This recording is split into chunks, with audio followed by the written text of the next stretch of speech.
Hello, hello, magandang hapon. Napakasarap na naman ang ating gagawin ngayon ay isang simpleng salad lang guys. Pero ito ay healthy. At ayan, at dahil tayo ay may bisita na naman, nag-request sila guys ng masarap na salad dahil masarap daw ako gumawa ng salad. Ayan guys. Alam naman yan guys, mekos-mekos na salad.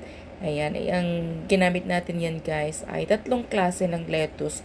Romaine lettuce at saka yung pabilog at saka yung kulot-kulot. Ayan yung ating gagamitin dyan guys.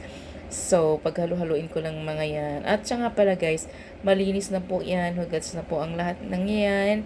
At tayo ngayon ay nag-i-slice at atin na rin napunasan. Malinis na po yan guys. Ayan, hindi ko na po pinakita. Gawa nga ng sobrang busy natin at walang magbi-video. Kaya ayan, ang ating sistema ng ating paghuhugas kanina ay sa dami ng tao, hindi ko na po naasikaso. Pero ayan, nakikita nyo, na-drain ko ng husto at ayan na guys. Ayan naman ay isang klase din ng lettuce.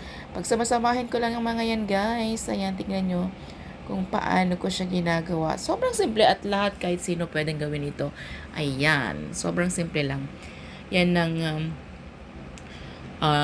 ang ilalagay natin dyan ay kung kumbaga kung ano yung meron sa kusina. Ayan. Nilalagyan natin yan siya ng mayonnaise, nilalagyan natin ng balsamic, nilalagyan ko rin ng konting tomato sauce. Ayan. Titingin-tingin si chef, oh, tignan mo naman. 'Di ba? Busy-busy kasi yan, guys, kaya ganyan ang itsura niya. Anyway, ayan. Nilalagyan din natin yan siya ng cucumber. Ayan, guys.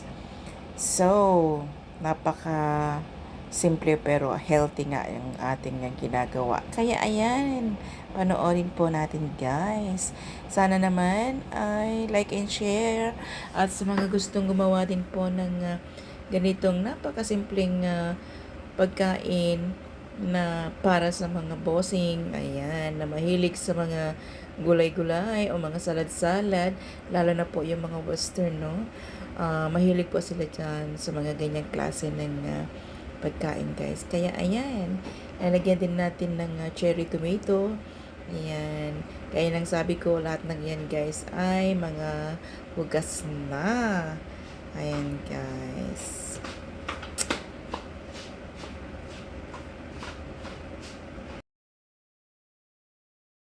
Ayan, lalagyan natin siya ng mayonnaise.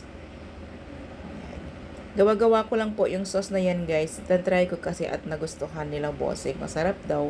Kaya ayan, ginagawa na natin siya.